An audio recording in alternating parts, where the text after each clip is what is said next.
आप सब यहाँ हॉल में आए हैं, आप सबका स्वागत है, मंच का स्वागत है। मैं भरत गांधी जी के नाम से जानता था, लेकिन आपने इन्हें विश्वात्मा बनाया, इसके लिए आपको बहुत बधाई। इस समय दुनिया में समस्याएं बहुत हैं, लेकिन इस समय की सबसे बड़ी समस्या आम आदमी की ज़िंदगी है। जिस तरह से दुनिया में युद्ध चल रहा है और जिस तरीके से गरीब मारा जा रहा है, आम आदमी मारा जा रहा है, जो उसके प्रेरक हैं उनमें से किसी के ऊपर हमला नहीं हो रहा है, लेकिन चाहे वो यूक्रेन हो, रूस का युद्ध हो या लेबनान और इज़राइल का हो, गरीब मारा जा रहा है और गरीबी मारा जाएगा।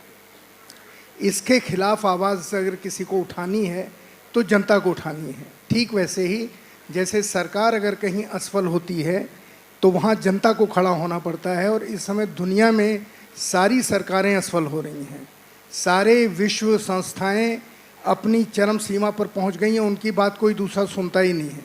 वो आपस में बोलते हैं, आपस में प्रस्ताव करते हैं और वहीं ख़त्म हो जाता है।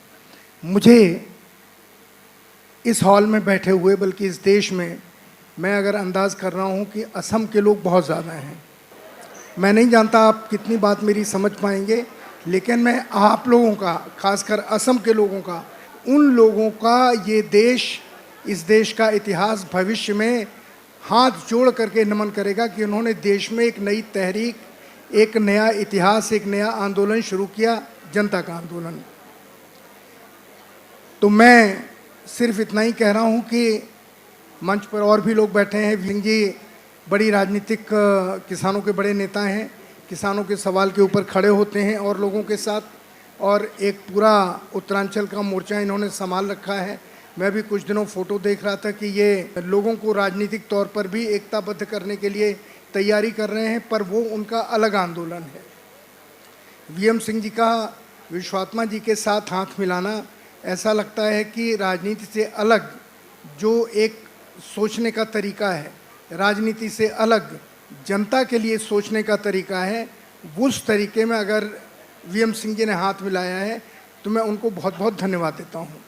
और आप सारे लोगों से एक ही अनुरोध करता हूँ कि हमारे ऊपर जिस तरीके की सत्ताएं चल रही हैं, जिस तरीके का हमारी फूट का, हमारी कमज़ोरी का, हमारे एक न होने का, हमको भ्रमित करने का फ़ायदा सत्ता उठाती है, चाहे वो किसी देश की सत्ता हो, विश्व की सत्ता हो।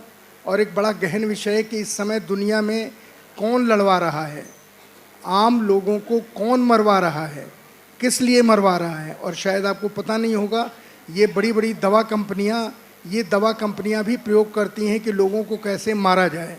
एक थ्योरी है जिसका ये विश्वात्मा जी जिक्र करेंगे। दुनिया को चलाने वाले सिर्फ 100 परिवार हैं, सिर्फ 100 परिवार हैं दुनिया को चलाने वाले।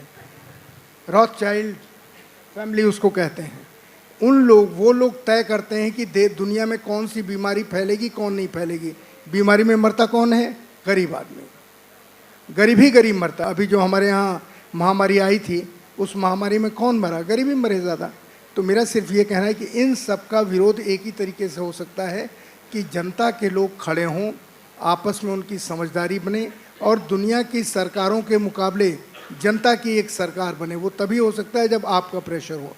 नहीं तो जितनी संस्थाएं दुनिया के बनी हैं, वो अपना उद्देश्य पूरा करने में इस समय असफल हो रही हैं। मैं इतना निवेदन करके आपको बधाई देता हूं, और फिर असम के लोगों को बधाई देता हूं कि आपने इस महान आंदोलन की शुरुआत करने में, अग्रणी भूमिका निभाने में जो कदम उठाया है, उसके लिए आपको बहुत बहुत धन्यवाद। हमें आपका साथ चाहिए पूरे संसार में युद्धों पर प्रतिबंध लगाने और लोगों को वैश्विक अधिकार दिलाने में। इस वीडियो का डिस्क्रिप्शन देखिए और ऑनलाइन फॉर्म भर के भेजिए।